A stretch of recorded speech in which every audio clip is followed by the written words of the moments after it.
ওকে তুমি সুখে থাকার গোপন মন্ত্রটা শিখিয়ে দিয়ে এসছো দাদু ভাই, বেশ করেছো। বাট এই জন্মে আর কোনোদিন আমাদের কোম্পানির দিকে চোখ তুলে তাকাতে পারবে না। দাদু ভাই,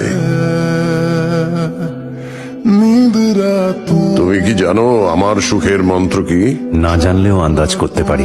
অশোক দেব বর্মনের সুখের মন্ত্র, সে তো আর ছোটখাটো কিছু হবে না। খুব বেশি কিছু চাই না আমি।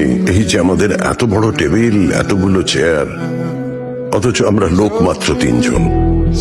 বড্ড ফাঁকা লাগে। যেদিন এই একটাও চেয়ার আর ফাঁকা থাকবে না, সেদিন আমি খুঁজে পাবো আমার সুখ।